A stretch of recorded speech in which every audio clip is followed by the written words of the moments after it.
Hello and welcome to a fabulous Tuesday on Crypto. Oh my God, the market's doing all right. Anyway, today I'm going to take you on a quick ride through the latest and greatest in the blockchain space and some of the big news that's come out. Let's get right into it.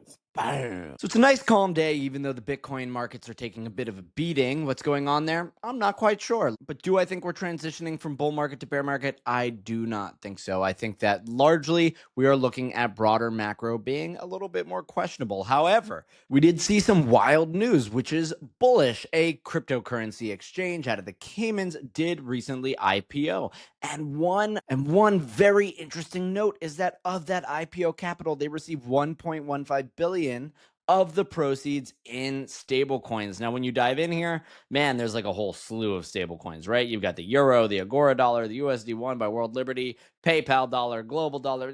But what this is showing us is that the adoption of stablecoins is very much real. And for the first time, I mean, when we say the institutions are coming, we generally thought like they're going to invest their dollars into Bitcoin and things like that. But look at the actual dollars they're using. Look at the adoption of digital dollars being poured into a company at IPO. I mean, how wild is that? That means that during the capital raise process, the banking partner went out and actually received all of these dollar issuance. And of course, who's dealing with this more than the chief financial officer, which is David Bonanno? And he says, we view stablecoins as one of the most transformative and widespread use cases for digital assets. I mean, look, is this like amazing for Bitcoiners out there? Like, no, we're still dealing with the dollar, but we're using this term digital assets. We are growing beyond cryptocurrencies. A stable dollar is definitely not a cryptocurrency, while it is cryptographically secured. And of course, we've got Lily Liu from Solana Foundation saying internet capital markets enable capital to move faster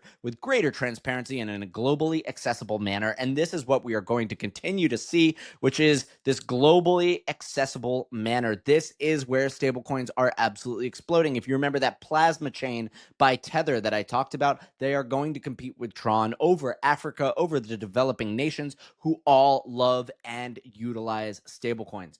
Mobile first, it's like having Apple Pay in your pocket for every goddamn transaction that you do, period. And of course, it gives anyone access to the dollar. So, I mean, that can unlock a lot in people's lives. Now, on that topic, we also see that Bo Hines of the United States government under the White House, he joins Tether. Oh, it's like there is a theme happening here. And you've got huge thanks to Paulo Arduino, the CEO, who says he's coming on board and they're throwing it all in. Now, Paulo made a statement as well saying, oh, we love Bo, everything that he's done, all the efficacy that he's had inside the White House and in the administration.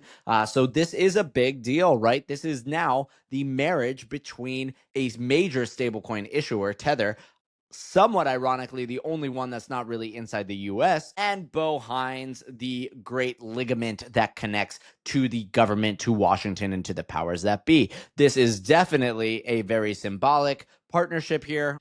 And we will see how this unfolds in these great stablecoin wars. Tether is in front. Tether is in the lead at moment, and well, it's just another giant boost in the arm. And in a similar note, we see that Wyoming, the great petri dish for crypto experiments in the United States, unveils FRNT stablecoin, joining the battle in the $285 billion arena. And Wyoming Governor Mark Gordon says the mainnet launch of Frontier stablecoin will empower our citizens and businesses with a modern, efficient, and secure means of transacting in the digital age. Now, what's interesting, this is on the Solana blockchain. The digital asset will be listed on Kraken. It will be on Solana. If you wonder why they're choosing this, stablecoins don't really care about the chains. So there is definitely a financial incentive coming out of the Solana Foundation to get them to launch on this first. But at the same time, we see that Rain Cards' Visa integrated card platform will enable transactions on Avalanche. So there's also an EVM component. At the end of the day, there's no reason to keep a stablecoin isolated in one ecosystem. It literally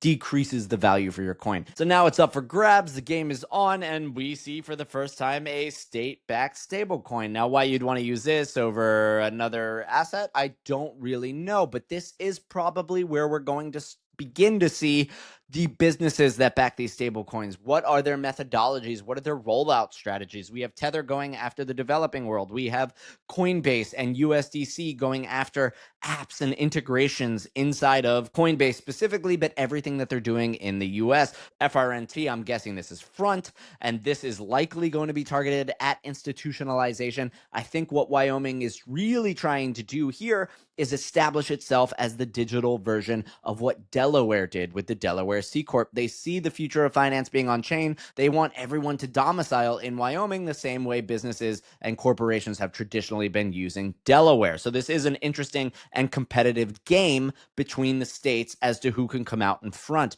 And honestly, I'd love to see it. That sort of competition will push more states to accept this asset class, which will, of course, defend us on a national level. And let's not forget that the Democrats are still aggressively anti-crypto, even with all of the forward motion that we've made. So who knows what happens when they take back control. And we do want to increase the resistance and the anti-fragility of this asset class from any new lawmakers or decision makers that just decide they don't like the way it smells. So all really interesting stuff. The continued expansion of the stablecoin industry, the continued expansion of the United States as a leader in the space, and may it continue to gamify. May the competition only pick up. It is very exciting. Let's fucking go. As with all of that being said, guys, stay safe out there. Market volatility is fairly nuts.